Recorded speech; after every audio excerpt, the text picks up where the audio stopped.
Bonjour à toutes et à tous. Et avant de répondre précisément à la question, je tenais à vous dire comment j'ai apprécié cet après-midi d'échange. Parce que vous avez témoigné sur des situations que vous connaissez et vous avez témoigné, me semble-t-il, à la fois sur des sujets graves, sur des sujets parfois douloureux, tout en respectant l'espèce de distance nécessaire pour que nous puissions en parler d'une manière apaisée, d'une manière sereine.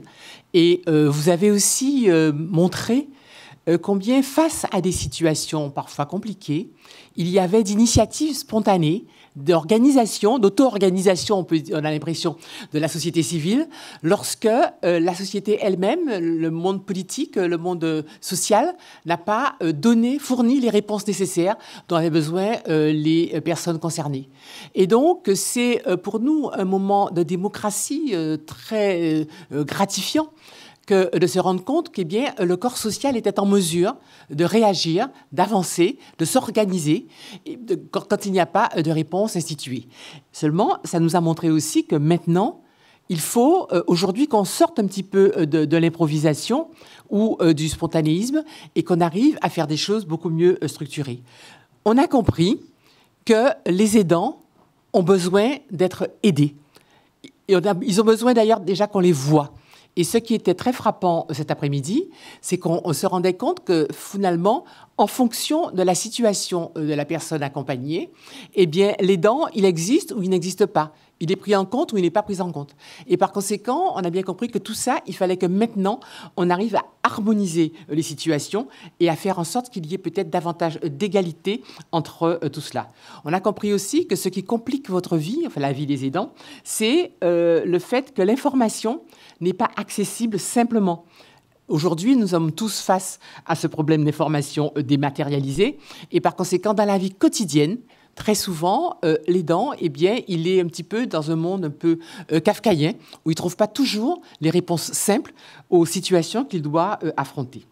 Et je voulais surtout vous dire, et j'espère que vous l'avez bien compris, que le défenseur des droits peut être votre partenaire dans l'action à mener pour promouvoir les droits des aidants. Parce que, bien entendu, il y a des aidants experts, il y a les pouvoirs publics, mais là, nous sommes là pour aider à ce que ce passage se fasse entre l'aidant qui a besoin d'un concours et les pouvoirs publics.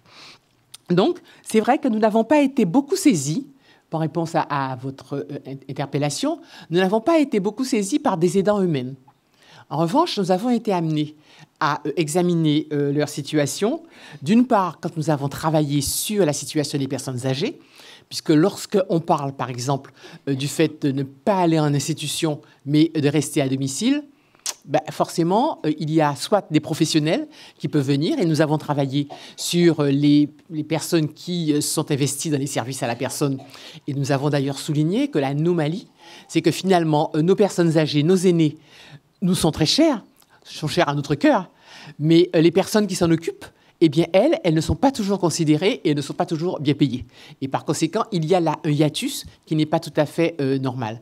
Et donc, c'est d'une manière indirecte que nous avons été amenés à réfléchir à la situation des aidants, professionnels ou non. Par ailleurs, je pense aussi que nous avons vu les choses surtout à travers la situation des personnes en situation de handicap. Là encore, lorsqu'on parle des droits et de la situation des personnes en situation de handicap, eh bien, on s'aperçoit que finalement leur vie est possible, souvent parce qu'elles sont épaulées non seulement par des professionnels, mais beaucoup par des aidants familiaux. Et que c'est vrai, ces aidants familiaux, très souvent, ils sont à peu près invisibles. Et que par conséquent, aujourd'hui, il faut qu'on progresse sur ce sujet-là. Nous avons aussi constaté qu'il y a des possibilités, quand vous êtes en situation de handicap, de pouvoir financer des aides. Mais on sait aussi que ces aides, les finances disponibles sont largement insuffisantes. Et que par conséquent, pour pouvoir pallier cette insuffisance des charges liées à l'emploi des auxiliaires de vie, eh bien, ce sont les personnes de la famille, les proches, qui remplacent. Et vous savez que le Comité européen des droits sociaux a examiné la situation de la France. Nous avons fait valoir un certain nombre d'observations devant ce comité. Et effectivement, il a constaté que les autorités n'avaient pas pris les mesures efficaces pour permettre un accès effectif des personnes en situation de handicap aux services d'aide sociale et aux aides financières. Surtout, ce qui nous semble gênant dans notre système, c'est qu'on a prévu les prestations en fonction de la situation des différentes personnes aidées. Mais finalement, la situation des aidants varie en fonction des différentes prestations qui sont en silo. Et là, nous disons que là, il faut véritablement que nous arrivions à harmoniser tout ça. On n'y arrivera pas. Parce que sinon, eh bien, on a affaire à des prises en charge dégradées. Et si la personne qui aide elle-même doit faire face à trop de difficultés, eh bien, c'est la personne aidée qui va en pâtir parce qu'elle peut se trouver face à une forme de maltraitance qui est involontaire, mais qui tient à ce que le système est mal organisé. Par conséquent, aujourd'hui, on a besoin d'une action globale d'appui à la bientraitance dans l'aide à l'autonomie. Et il me semble qu'aujourd'hui, tant pour le handicap que pour l'adaptation de la société au vieillissement, il y a eu quelques avancées. On a ce fameux droit au répit qui existe, mais aujourd'hui, c'est encore très insuffisant. Et on a bien vu que ce droit au répit, il est organisé plus ou moins bien, d'une manière plus ou moins logique, et que par conséquent, on a des droits à congé qui varient. Et là encore, on a de sacrés progrès à faire pour que nos aidants soient correctement traités. Et on peut se dire que nous avons une route encore longue pour pouvoir y arriver. Alors, vous savez qu'il y a eu une proposition de loi qui a été déposée au Sénat pour la formation et le développement des compétences des proches aidants. Mais vous savez aussi qu'il y a eu beaucoup de critiques faites par les associations à cette proposition. Et le comité interministériel qui a été réuni en mai 24 n'a pas pris de mesures nouvelles sur ce sujet-là. Donc, on a encore des progrès à faire là-dessus. Et enfin, je tiens à vous dire aussi que le défenseur des droits, même s'il n'est pas saisi sur un cas particulier, eh bien, il peut se pencher sur une situation générale. Et nous avons eu l'occasion de faire des travaux sur les difficultés que rencontraient les personnes âgées. Je viens d'en parler, et donc pour promouvoir leurs droits. Mais il y a aussi le problème des jeunes aidants. Et quelqu'un en a parlé je crois que c'est madame, là, qui a expliqué que depuis qu'elle était enfant, elle aidait ses parents qui étaient sourds.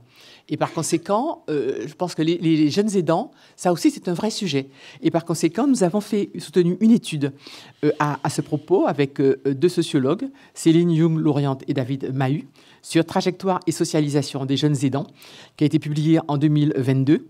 Et c'est vrai que nous avons pu faire apparaître dans cette étude la charge mentale qui pouvait peser sur les jeunes aidants et les aides qu'ils pouvaient avoir. Mais là encore, on sait que les choses ne sont pas organisées suffisamment et qu'à ce jour, eh bien, on improvise un petit peu et on fait un petit peu du système D pour aider ces jeunes aidants.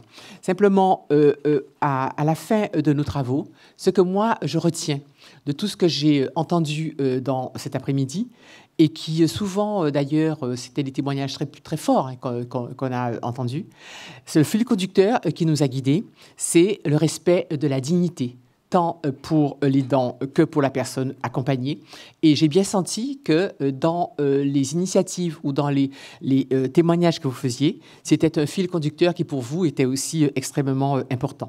Donc, je te tiens simplement, en terminant, à saluer le travail que fait votre association depuis une vingtaine d'années sur ces sujets qui sont des sujets éminemment difficiles à aborder et à résoudre.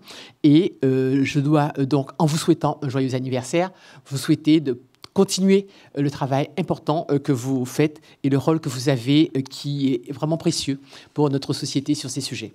Voilà, et je voulais aussi, avant de partir, vous présenter ma représentante locale, si j'ose dire, sur les Hauts-de-France, qui s'appelle Anne-Claire Grandjean, et qui est votre interlocuteur sur tous ces sujets et qui peut-être pourra vous dire un petit mot de ce que fait le défenseur des droits ici, sur les Hauts-de-France. Merci pour votre invitation à intervenir ce jour. Vous dire effectivement dans le prolongement du discours prononcé aujourd'hui par Mme Georges Paul-Langevin qu'effectivement le regret que nous avons et que nous constatons actuellement, c'est finalement le peu de saisines, voire l'absence quasi totale de saisines au sujet des proches aidants. On est effectivement pas mal saisi des personnes qui sont en situation de vulnérabilité, qui sont en situation de handicap, mais jamais par les proches aidants eux-mêmes, pour les raisons évidentes que nous avons évoquées ce jour. Alors même que l'institution du défenseur des droits a justement besoin, pour se nourrir, pour rédiger, pour publier, pour communiquer au sujet de votre situation administrative, juridique et surtout au sujet de la garantie effective des droits fondamentaux qui doit être la vôtre, justement de saisines individuelles. Parce qu'en fait, c'est ce terreau des saisines individuelles qui ensuite va permettre véritablement un relais plus global au niveau notamment national. Alors la saisine du défenseur des droits, elle est extrêmement simple, même si à l'évidence on n'est pas encore accessible absolument partout. Il n'empêche qu'on peut parfaitement nous trouver évidemment sur Internet, sur défenseurdesdroits.fr. Vous pouvez nous envoyer un simple mail via un formulaire de contact, par courrier, mais également, surtout, par un vrai accueil en présentiel au sein de plus de 1000 lieux de permanence sur l'ensemble du territoire français, lieux de permanence qui sont tenus par 600 délégués du défenseur des droits. Sur la seule région des Hauts-de-France, on a près de 50 délégués qui, sur rendez-vous, peuvent vous recevoir gratuitement, vous informer, vous conseiller, vous aider également dans le déclenchement effectif de certains de vos droits, en lien évidemment avec les CARSAT, en lien avec les CAF, en lien avec les MDPH, puisque vraiment, au niveau local, le rôle d'un délégué du défenseur des droits, c'est de vous accompagner dans l'effectivité de vos droits. Or, aujourd'hui, vraiment, on peine sur ce sujet des saisines individuelles, ce qui, je le redis, est évidemment extrêmement dommageable parce que demain, c'est ce qui nous permettra vraiment d'être un relais en termes de promotion nationale. Voilà. J'en arrête là. Je vous remercie sincèrement. Et puis, évidemment, on est à votre disposition pour répondre à vos questions le cas échéant.